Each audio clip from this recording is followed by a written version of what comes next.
Welcome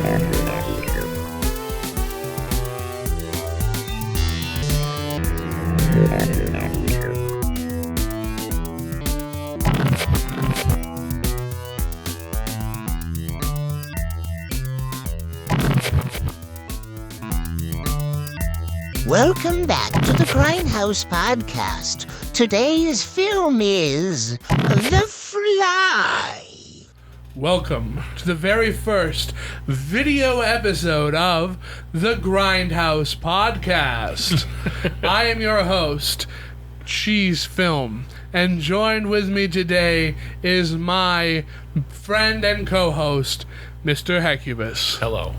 Yes, these are the faces you've been hearing, unfortunately. Today's film will be The Fly.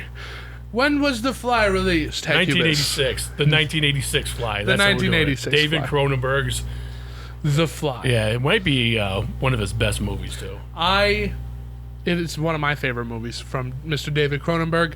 I think it is the least Cronenberg story with what you want to see the Cronenberg effects from. Yeah, it's definitely body horror. And it's good body horror. It is. It is probably the best body horror I have seen in any of these monster movies. Well, I think The Thing. Oh, The Thing's so good too. Oh my God, The Thing's so good. I'm gonna go to The Thing. But what else would there be? The Fly, The Thing, some other John Carpenter stuff. Really not too much. Like Prince of Darkness came out a little after this. And there is some body horror stuff in that, but it doesn't. This is better than that. It's so good. And the original source material this is based on didn't give a lot to work off of. So it's really Cronenberg's. It's a whole different story. It's his fingerprint. It really is. And it feels like, if you've watched other David Cronenberg movies, you know they kind of get weird and they're sometimes surreal or hard to follow. This one I don't think is nearly as left field as a lot of the other ones are. No, it's straightforward. It's very straightforward, and it's, any audience member could sit down and watch it, and not get lost in what's going on, and that really helps because this movie has a lot of science jargon and real. It almost makes you think that this can happen with how detailed it is. Yeah. Well, I was thinking about that too when I was watching it last night. Like the computer, they do this in The Thing too, and they just ask the computer question. The computer's not going to know. There wasn't really like search engines or anything like that. No, nothing like that. The computer knows what you told it. It's a processor. It's not going to have the answers to everything, which I find to be a great sci-fi trope of this era. I do too. Aliens in 2001 both do that too, and it's so awesome, especially nowadays with this influx of AI where you can just ask the program and it will give you an answer. Movies like this feel relevant, and you get the horror on that aspect too. But The Fly is starring Mr. Jeff Goldblum. Jeff Goldblum and Gina Davis. Go ahead. Before Jurassic Park, before Jeff Goldblum became Jeff Goldblum. The sexy Jeff Goldblum means. So he's acting in this.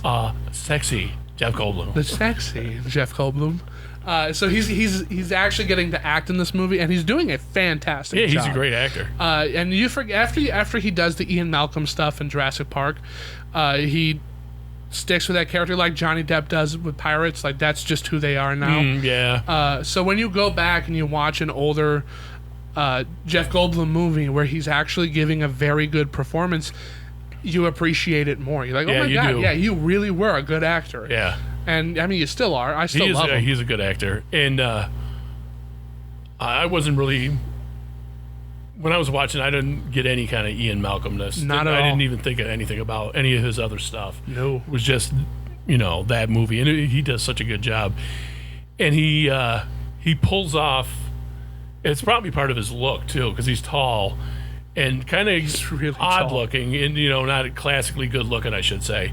Because him playing a scientist, you totally buy it. A every loner time. scientist. Yeah, too, a loner scientist. Yeah.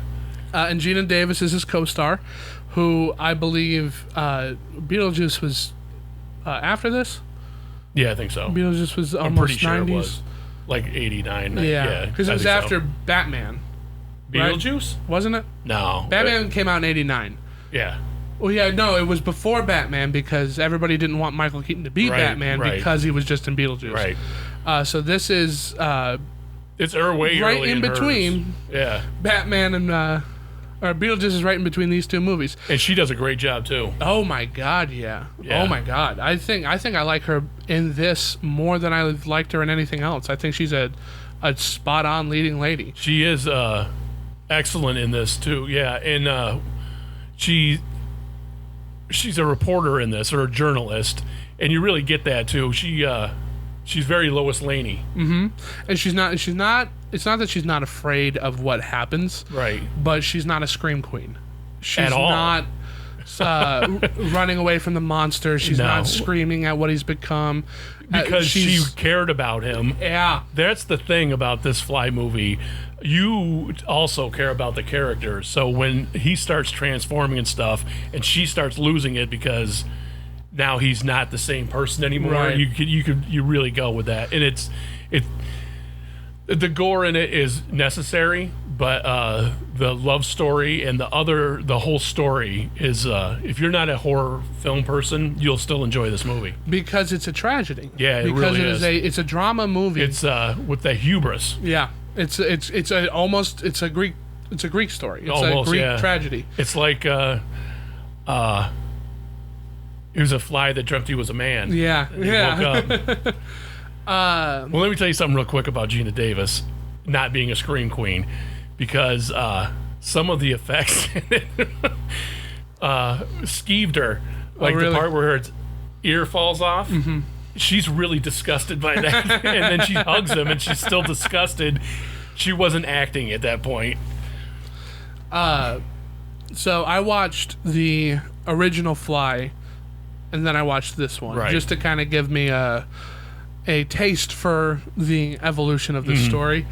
And surprisingly, that one, the original one, also doesn't have... I mean, she screams when she sees the Fly. Oh, hell, who wouldn't? But she also stays with him, tries to help him. This is a very good remake of the story beats and using a different style to do it. Yeah, and even the Help Me, which is a classic thing from the old one, Fly, with the little fly and Jeff Goldblum asking her for help. And anybody say no, be afraid in that one? Because that's a classic line from this. There was they used it to sell the movie. Oh, really? Be afraid, be very afraid. They don't say that in the original one, so that's cool. That so I got a picked new up one. on. So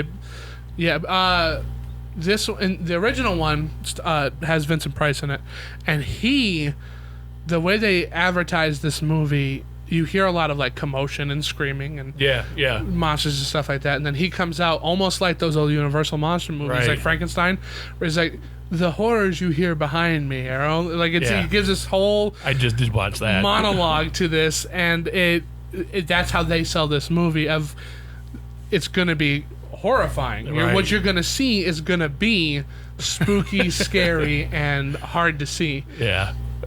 And this one takes that similar approach with, no, be afraid. Yeah. Be very afraid. And they should have had that be the trailer for this, because compared to that one, holy cow.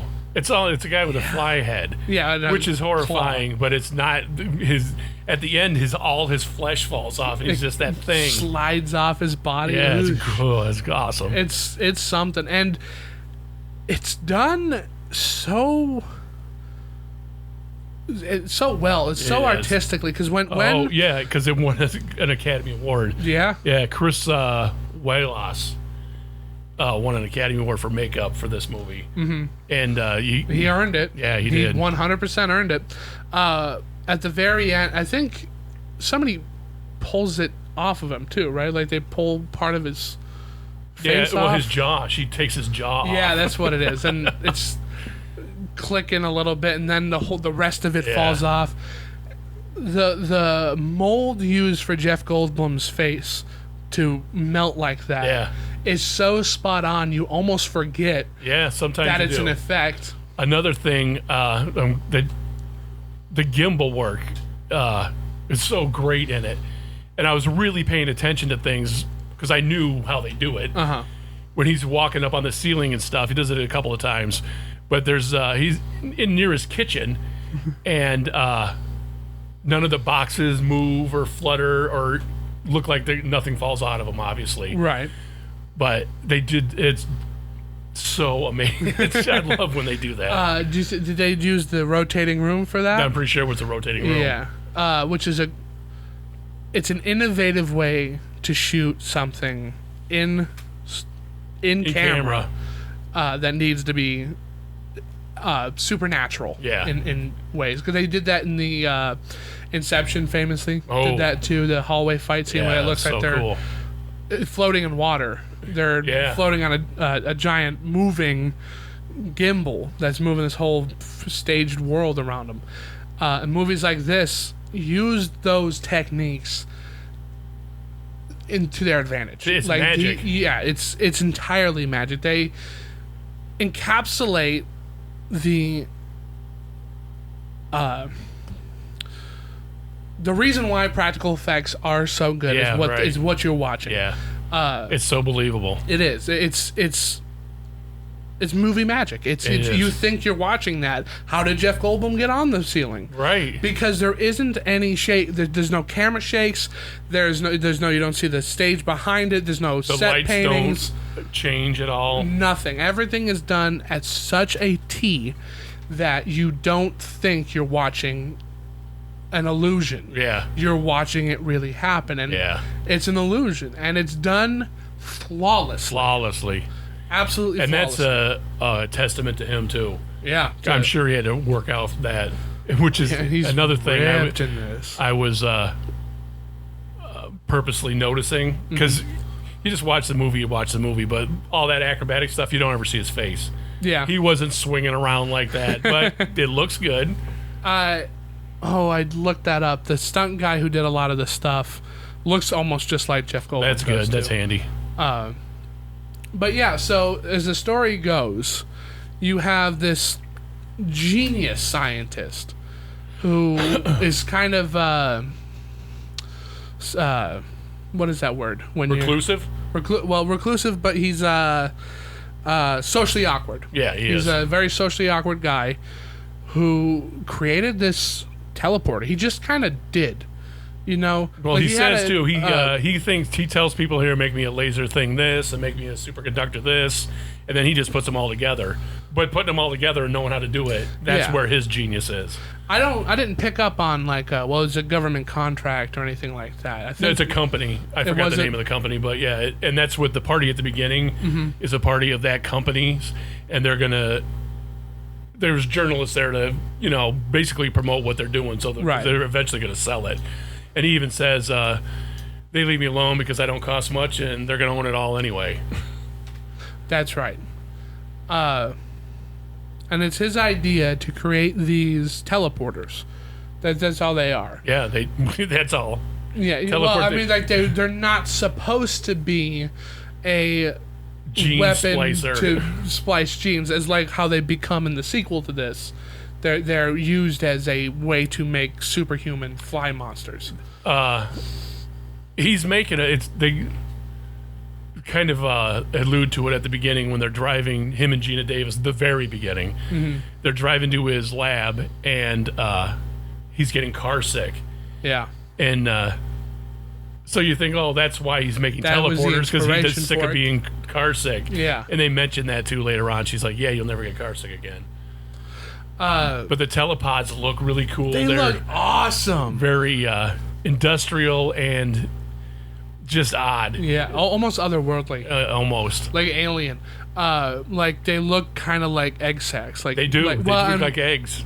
It works because once he is, fused with the Fly, he has that rebirth. Yeah. And he feels like he has been reborn. He's a new man. Totally. He thinks it's because he went through it, but we find out it's because he is a different man. The teleport pods in the original one were just glass boxes. Yeah. Which, at the time is a pretty cool idea because the effects they use are those neon lights. They have a lot of cool sound effects like the loud zaps and electric buzzes. So to take that and to create, because you could have just done that again. You could have just had a glass box. Yeah.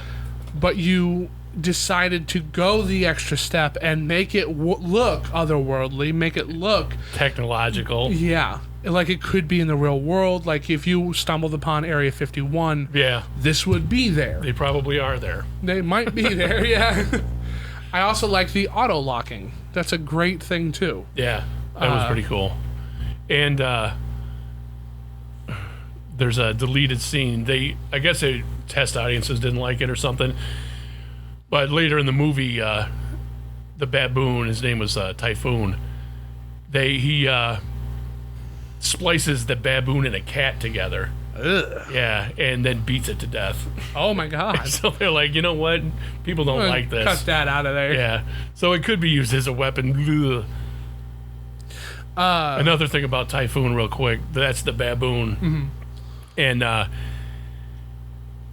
they say that all right, hang on. The baboon got freaked out by the lights at one point from the telepod. And Jeff Goldblum and another guy held it down and calmed it down and stuff. And the baboon took Jeff Goldblum, who's very tall, as the alpha of the whole group. So the baboon didn't try to rape the women people. Oh my God. It turns out that would have happened. Oh, wow. Yeah, really. That is insane. And I guess they had to digitally, or however at the time, I think they did say digitally or optically, take out part of the monkey's anatomy because he was very excited about Gina Davis a lot. It's work with kids and working animals. with animals. Yeah, we forget that animals aren't people. Or they are not. No matter and I guess you cannot train a baboon. Right. You just kind of have to work with it. Like training a shark. Yeah. What was I saying before that? I don't remember. Oh, we were just talking about the telepods and how cool they look. Yeah. Now,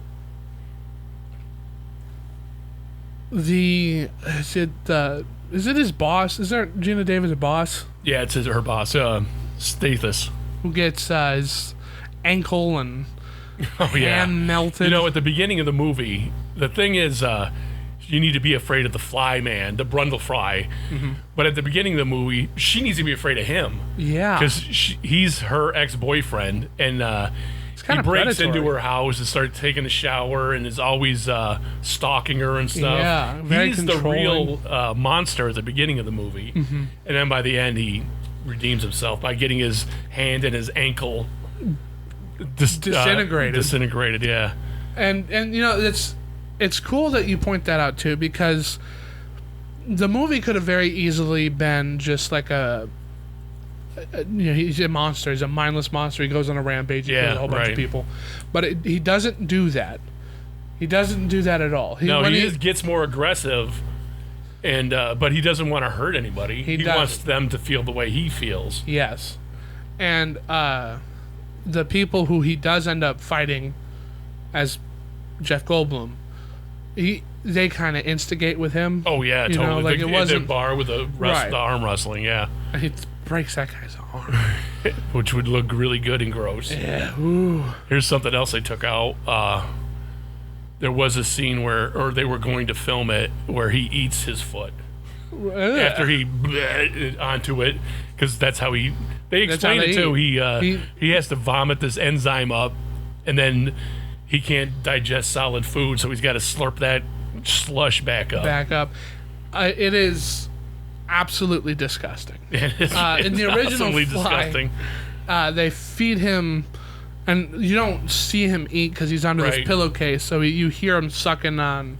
It's a cup of water, but because he can't eat that food. He just can't eat it. He don't have a mouth, though. No, he's got a little sucker. Yeah. This one takes it that step farther and utilizes actual fly anatomy and biology. Yeah, totally. In a horrific way. It is such a great tool when you use real world real worldness. Real world science in your science fiction. Yeah. Because it makes it more believable. And when Jinx. And when you believe that a man can turn into a fly, the movie has sold itself. Yeah. And I think this movie does that. It totally does. It has its own universe, and so there's rules in it, and it obeys them all, and it's perfectly that way. Oh yeah. Part of me kind of wonders if Cronenberg wanted to make this movie because he had a thought on how he would make this movie. Yeah, that's a good question. Or if they were like, "Hey, will you make this movie for us?" Right. Because it's so unique. This creature, the Brendel fly, doesn't look like anything. No. Around this time, we brought up The Thing, and it doesn't look like anything out of there. It doesn't look like it's its own thing. Yeah. It doesn't look like anything out of Star Wars. It doesn't look anything out of Star Trek. It looks just like a Cronenberg monster would. It does. It looks like if you wanted to put this into... Well, now, it's because of this that things things are getting Cronenberged. Yeah. The meme, the joke about... Oh, it's Cronenberg, like in Rick and Morty. Right. This is where it came from. Totally. And that's... I think he had the thought, like... Well, I wonder if I was to do this movie. I like this movie. I'm a little boy. I like this movie. What would I do? How would I make it look? He probably drew it up like John Carpenter. Because these artists at this time were fueled by their imagination. Yeah, only. Really. Yeah. Because around this time, like Predator came out, and Geiger drew that Geiger. up, yeah, and stuff like that. Like he's just kind of thinking, like, what would this look like? If I was gonna draw an otherworldly hunter, what would he look like? And then they build the lore and the movie around that. Yeah, they did a good job on that one too. Yeah, they did. Yeah, I forgot how good this movie was, and because I like to watch a lot of stuff that's just the action part or just you kind of skip through it. Yeah, no, they're not even paying attention or something. But this movie, I was enthralled. You were locked in. Yeah, I was locked in. It's a good movie. It doesn't feel its runtime. It doesn't. No. And it's long. It's almost 2.5 hours, I want to say. Something like that. It's at least 2, I think. But it doesn't feel like it. It moves right along, great pace. It's got a great pace. It picks up pretty quick. Yeah. They start doing the science-y technology stuff in the very beginning. Is like transporting like a plate at first. Well, yeah, and then it was her stocking, then a steak. A steak, that's what it was. And that doesn't taste right. The plate was the original one. And then he does it because he gets jealous of Gina Davis. He thinks he's leaving him for her ex-boyfriend. Right. And gets the fly in it at the same time. Then he tries doing it with a whore. Because I think that's what they try to imply. Well, kind of, yeah. And that's another thing, because it's a baboon. They do the baboon twice. They do the baboon twice. One turns inside out, which is gross. And then he gets another one. And once he gets it down, the baboon is successful. Yeah. It's also the tragedy, like you pointed out, the hubris. It's the tragedy of man thinking they're God. Yeah. I think he says that at one point, too. Yeah. Where he's pointing it out. Yeah. And when he's talking... Oh, go ahead. I'm sorry. Because he gets it. It's ironic because he knows he's Icarus, and yet can't help himself. Right. He but can't be stop that himself. close to the sun. Yeah. To the point where he when he finds out, he types in the computer what's it's like with the results of the what do they call it? It's like they scanned them, and they put it in there, and it's like Brendel. The subject is Brendel. And subject to fly. Yeah. Housefly. And his heart stops and Yeah. you see it. And you could have started investing in turning that back, but you don't. Yeah, he didn't. He went the other way. Yeah, and he wanted to kind of take over the next evolution of humanity. Right. Yeah. Control nature, but nature said no. Both this and the original feature the Doctor departing. They both die.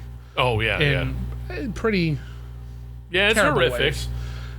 In the original one, I couldn't believe the first time I saw that. When you just see that giant press and a guy sticking out from it. That's pretty gross. Oh my god. She crushed him like a fly. The fly at the end, too, looks pretty good with that human head. It does. Because it's got the head and the arm, and it's like waving around, screaming for help, and it gets crushed by the rock before the spider gets it. Yeah, right. And in this one, he's lying there, and you can tell he's in agonizing pain. When he's the Brundle transporter fly thing. Yeah. Yeah. And he moves the shotgun.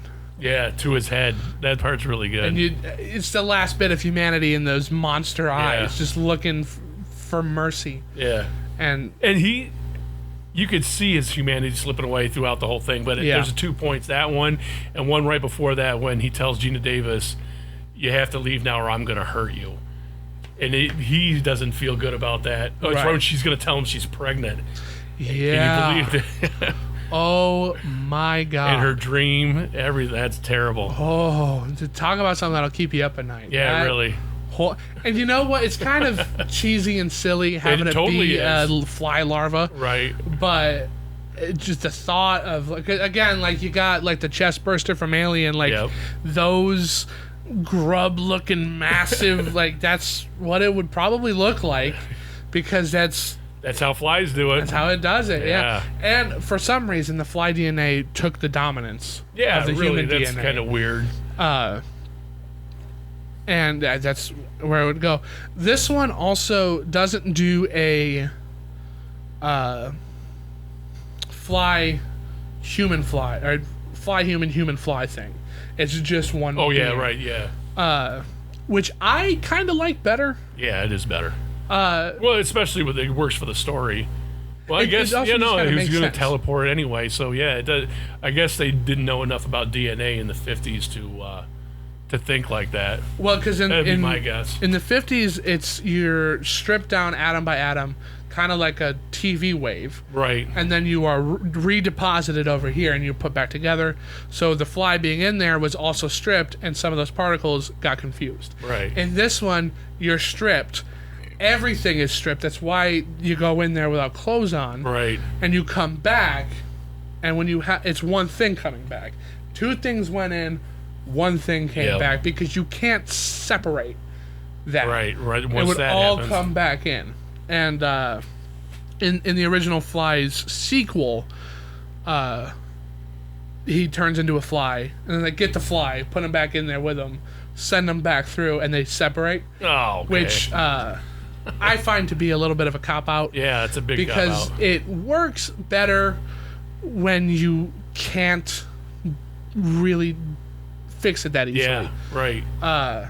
Like the sequel to this one, it's brutal, but it's the same way. Like he goes back in with a human, comes out, he's a human. Right. The other human is now a fly monster, but he's human again.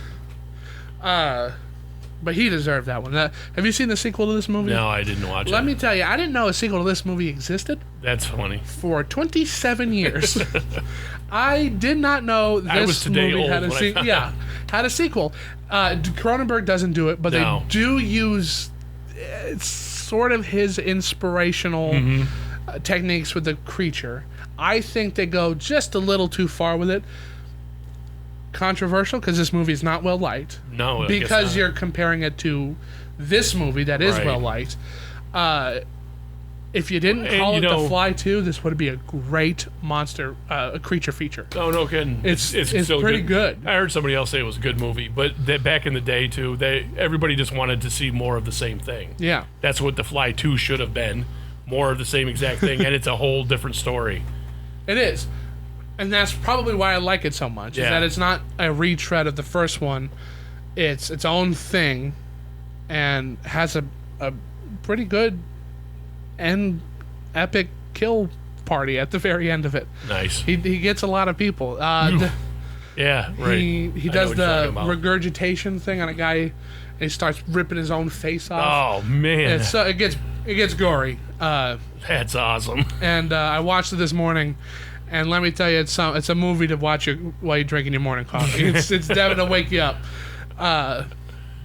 But yeah, I mean, the legacy of The Fly, I don't want to say it's not as relevant as a lot of the other classic monster movies, because, I mean, The Creature from the Black Lagoon never got a remake, you know? Yeah. The Phantom of the Opera keeps coming in and out. It's more of a Broadway thing now. Yeah, it's way more Broadway now. But this one kind of was a thing, wasn't a thing. Was a thing, wasn't a thing. And it could have very easily not been a thing at all. The 1986 one. And I think the people that got to work on it, they put the money into it and they got a hit out of it. Yeah, absolutely. And an Academy Award, at least one. And I think you really, I mean, the original Fly can be a Halloween movie. You know, it's like Frankenstein, because it is just a guy in a mask and he's running around, whatever. This one, you kind of can't do it because it's more complex. It's kind of more like The Thing or a Freddy Krueger kind of thing. Yeah, where right. It's a more demonic beast of horror as opposed to just like a monster kind of thing. So I think that the original one could come back in a very unique way, because we've got like Abigail that just came out, where it's about Dracula's daughter. We have or The Last Voyage of the Demeter. Like these movies, they're not going away. Right. So you can keep this relevant. Yep. Because it is just a simple story. Yeah. And make it your own, make it unique to the times, because we're cloning things now. We're going to the moon. Right. Because the original movie was made before we even got to the moon. So, like, there's a lot you can keep up with it and keep it relevant. Yeah. I guess you could remake it. The thing is, now you got to do it. It's got to be at least as good as this 1986 one. Do you know what I mean? And they're going to use CGI and screw it all up. You know, they will. And this might be a little controversial. This might be a little controversial because the Hotel Transylvania movies they're pretty rocky, but I think that kind of fun for the family vibe would be perfect for The Fly. Yeah, it would be. Because I mean, it's a very adult story in these two movies. Ninja Turtles use that kind of thing. And that's why, because the Ninja Turtles have the Superfly villain in this new one. That's kind of the closest thing we've got. But that whole mutagen thing, where Bebop and Rocksteady, all of that, that's why I think this would fit perfectly in there. Yeah. Because it is a transformation-y kind of movie. You don't need it to be super scary or over the top or very dramatic. It could just be a fun, silly thing. These ones happen to be just good, tragic stories. But you can have a lot of fun with this. Yeah, you could. You could make it into a comedy, a cartoon even. Yeah. Because it's a mad scientist movie. Right, and he could become the Fly thing, like in the first one with a fly head and me a fly hand, and then do other things. Yeah. And now I'm going to build a nuclear bomb and kill everybody or whatever. You know what I mean? Yeah. And still be a mad scientist. That would be cool. Because the humor in that point wouldn't be, it's just another mad scientist movie. It's I turned myself into a fly. Yeah, but I still got to build this bomb. You know what I mean? Yeah. Like, it just keeps it upbeat and funny. So, that being said, I want a lot of these older, almost forgotten about horror movies to come back fresh. Yeah, that was kind of, I think, what Universal was trying to do with The Mummy. And they blew it, yeah. Which The Mummy's not that bad, but it's not as good as it should be. Yeah. and it's too convoluted. Well, because you're coming at it at the wrong angle. They're not doing Iron Man, then Thor, then they're doing the Avengers, and oh, by the way, right? And everybody wants the money, the biggest check first, instead of earning it. Exactly, because the Universal monster movies were the progenitors to all this stuff. They still sell those costumes and stuff. They still sell the NECA toys. They're not popular. They're not we got Ninja Turtle stuff here. They got a whole Ninja Turtle line. That's not them, but yeah, they're Universal Monsters as the Ninja Turtles as Universal Monsters, and they're pretty cool.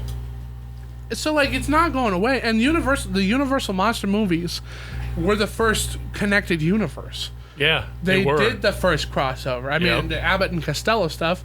But they also like had Frankenstein and the Wolfman. Exactly. And all that. They did all that stuff first. So there's no reason why they can't do it now and include the Phantom of the Opera and include The Fly, include all this other stuff that kind of just got forgotten about. Because, I mean, you're not going to forget Frankenstein, Dracula, the Wolfman, or the Mummy. Those ones are... Those are your Halloween costumes. Yeah, right. You know? Like M&M's. Yeah, they're not going They have red and yellow and green. I just, I love the way the Fly looks so much because there's a big fly head and a lab coat. Yeah, that's great. It's so good, and it like how you said on the Planet of the Apes, where the monkeys come out of the spaceship in astronaut uniforms. Like the imagery alone sells itself. It does to me. And I mean, come on, like, I mean, if I was in charge of these big Hollywood studios, that's where I'd be putting my attention. So would I, and then I wouldn't make it by a committee. No, I would give it to him. I want a Sam Raimi movie that has Frankenstein in it, and that's it. Right. Now go do that. Here's the check. Go do that. A lot of movies get in a lot of hot water today because they are studio pictures. Yeah. They're made by producers now. You've got take Ari Aster, for example. Like, he is a great artist who makes really unique movies, but then this hasn't happened. But like, you to say, hey, I want you to make the next Iron Man movie, you have to do it all like that. He's not making it anymore. Right. Like Zack Snyder. Exactly. They did that with Zack Snyder, but kind of. The reason why Doctor Strange 2 works so well is because Sam Raimi was still able to keep it It's Raimi in his hands. Yeah. You can tell when the studio was there. Yeah. But he sneaks his signatures in to make it feel like he made the movie. Right. He's not lost in translation. Yeah. And, studios made movies like this for a long time. Yeah. It was the studio system. And then they kind of branched away. You had George Lucas and Martin Scorsese and the biggest directors we know today making unique pieces of art. Right. And it made a lot of money, and they wanted, I guess, to just keep those, because, I mean, it makes money, so you don't want to lose that. Right. But this isn't what's making you money. It's giving these artists this opportunity of a lifetime. That, that's something that you don't see a lot anymore unless you go to independent projects. It's all the indie artists. Stuff. Right. And everybody tries to recreate that when somebody's $1.5 million movie makes $45 million. Like, even Sideways, that's the one, the wine one, right? It costs like $15 to make. It made $7 billion. Yeah. And everybody wants to redo that. Exactly. And they're like, well, audiences like that, so we'll do this, find out if audiences don't get the audiences, and don't do market research. Don't pander to the audience. Don't pander to the audience. Yeah. Let the audience come to you. Exactly. And they will. And we've gotten to a point like, well, if I said to you, Francis Ford Coppola is making a new movie. I know. I want to watch it. You want to watch it. Can you believe it took a long time to get a studio to distribute that movie? Nobody wanted to distribute the it. Megalopolis one, is that what it's called? I think Lionsgate's doing it. I thought he the pitched biggest it to thing everybody. was... Yeah, and nobody would give him any money or anything either. So he funded it himself. Yeah, he had to fund it, and he did. Francis Ford Coppola, the Godfather, is making a movie that's coming out either this year. I think it's at the end of this year. It's next year. Yeah, it's one of them. Because it just played at the Cannes Film Festival. Oh, it did? Yeah, and well, I got to find out about that. Yeah, they're people have going to seen like it. That's artsy-fartsy people. It doesn't mean it's going to make any money, and I guess it's really long. But it's got Adam Driver in it, though. Yeah. And they use the Mandalorian tech where they've got those screens. Yeah, the Void or whatever it's called. Yeah. Which, man, I'm on the fence about because I think it looks too. so good, but it's different than a green screen. Yeah, it is a green screen, but you get to see it. The actors like get to interact with it. Dracula, way back in the 90s. It's just a matte painting. Yeah, there's matte paintings and that kind of stuff, and it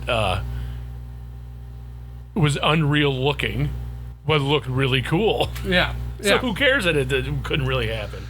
But I don't know. I think this is going to be something that might slip into obscurity.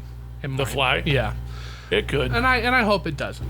If it does, a whole new audience will rediscover it. It's that Jinx. good. Jinx. I would give the 80s Fly probably like a 9.5 out of 10. I give it a 9 out of 10. I think, at least an 8, and it's because it has a good story and it's acted well. I think the only thing that's really keeping me from saying like this is one of my top 10s is the lighting is dark. I had no problem with it. You didn't have a problem with it? I thought. Here's another thing that also Howard Shore did the music for it. The guy from Lord of the Rings and stuff, and I paid attention to it because of that. Mm-hmm. And the music's great in it. It has the music is fantastic in it. The music definitely stands out, which is saying something because everything in this movie stands out. Yeah, right. There's nothing that goes under the radar. But you know, it's not that it's too dark. It's not too dark because the Fly's lit very well. All of the cool little practical effects are all done really well. Mm-hmm. It's once you get outside of his little lab and he's going on the town, it's dark and it looks dark, and then when you get into the bar, it's still pretty dark. I thought it was kind of hard to see there. And you've got a very gray, monotone color palette in this movie. It does have a pretty monotone color palette. And those are really my only like big complaints. Because man, everything. I mean, you know, if I have to take a lot of the color out of some of these scenes to see how this goes about, I'd make it black and white then, because it is worth it. That ending is so worth it. It is so worth it. I will never stop talking about that. When I first saw that, I was at my grandparents' house. My grandmother said, "Hell, have you seen that?" I said, "No," because I thought it was the original one. Oh. And I popped it in, and she's like, "Yeah, it's really great." And I watched it on like a Saturday night at like 10:30 p.m. Wow. Yeah. Like this, it stayed with me, and I was like 13 then.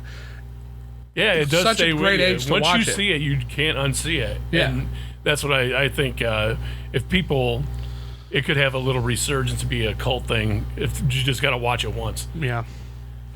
I kind of hope Cronenberg gets a little bit more love. You don't hear him. Well, he made that. His most recent one was. I think he's got something. Oh wait, he's dead, isn't he? I think he's dead. Anyway, either way.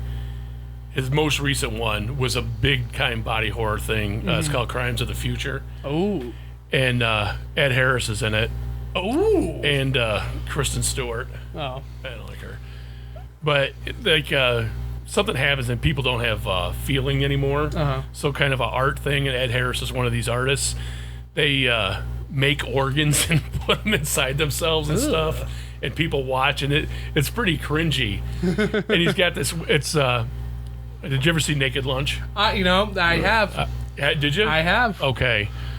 It's Naked Lunch meets The Fly. Weird. Yeah, it is. When I not this because I watched this before we did this podcast, but back in February, I want to say, I'm doing this International Movie Month. Yeah. We went to Canada to watch a Canadian movie. We did Naked Lunch. And I watched Naked Lunch 2 days before I watched The Fly. Wow. Yeah. That's and cool. I was like, well, because I showed it to my fiance, and she was like, "What am I watching?" Yeah. Because that's a David Cronenberg movie. Like, that is exactly 100% David Cronenberg and William Burroughs. Yeah. Like when I was talking, well, I could talk about Nick at Lunch too. When I was talking about how this movie isn't as Cronenbergy, that's what I was talking about. Which one isn't? The Fly? The Fly. Yeah, I think okay, because yeah. the story is. Yeah. The thing is like Scanners, where it's not just like. Yeah, there's lots of all over the story, place. and then there's a big special effects things in Scanners, and same with this. It's more the story, and then something gross. But Naked Lunch is all about the weirdness. It's all about the weird, because it's based on a book that allegedly you can pick up, open up, and just start reading. There wasn't a. Let me tell you something narrative about William Burroughs and Naked Lunch. He used, I think this one he used the fold-in method. And we got video cameras. He would write stuff down, then fold the paper like this, and now that's the new sentence. This is what he would do. Naked Lunch was written like that. Ooh. So it's coherent. But there's not there's not a narrative really, and there's like vignettes in it. And all right, in Naked Lunch, William Burroughs accidentally shot his wife. Yeah. Just like he did in the movie with this thing. William Burroughs didn't believe in accidents, so he thought he did it on purpose. He moved to Tangiers, and then you saw those two guys. It's Jack Kerouac and he wrote Howl. Allen Ginsberg. Yeah. Really go to see him, and he's a heroin addict by this time, and like doesn't hardly eat and only does heroin. And all that stuff, it's kind of like his life story, William Burroughs' life story, and like all that stuff really happened. They really tried to get him to come back to America, but he didn't want to go to prison because he didn't hate her. He was gay. He had a son too that he outlived, and he shot her, but he was really doing their William Tell impression. It wasn't he didn't try to kill her, but he didn't believe in like an accident. To us, it's an accident, but he didn't believe in accidents. And he kind of tortured himself. Oh, man, that's terrible. But he never went to prison or anything. That's awful. It is. All them beatniks have some pretty tragic stuff in it. But that story, the Naked Lunch, because some of that stuff is in the book too, it was ripe for David Cronenberg, man. It was perfect. With those bugs that talk, they're in that. And the alien thing. Yeah, and all of that. He may or may not have really ate roach killer like they do in the movie and stuff, and that guy was weird. Naked Lunch is a weird movie that everybody should see. You should. At least once in your life. You should check out Naked Lunch. But you could take a date to The Fly. You could. The Fly is a good time for... It's a good drive-in movie. Yeah, it's definitely a good drive-in movie. Which is something that's going out now. I think there might be 2 or 3 drive-ins in this state. I think. But I think that's all I've got to say about this movie. Do you have anything else? No, they covered everything pretty much. Perfect. You got something to do, Tom? Yeah. Mr. Randy Official is our producer today, and he is giving me a message. He says, why should people watch this movie? People should watch this movie, A, because it has stellar practical effects. Excellent acting, and a great story. Because I'm a big CGI guy, and if you wanted to convince somebody to do a practical effect over a digital one, watch this movie. Well, yeah. This sells anybody on it. Put it in your portfolio. It is very well done.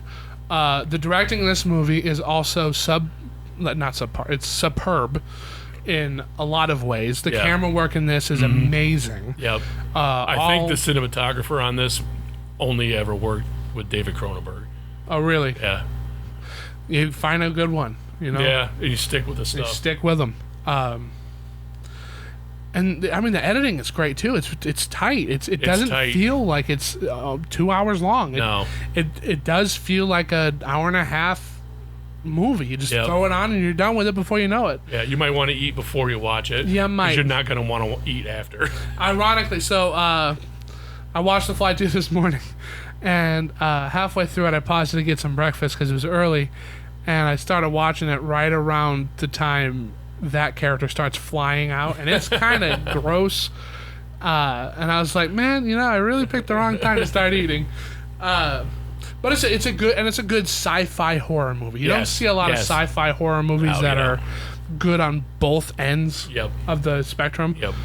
And this one is a solid sci-fi horror. Totally. Highly recommend. But yeah, that's about it for this week. I'm good. I have been Cheese Film. And Hecubus. And this has been the Grindhouse Podcast.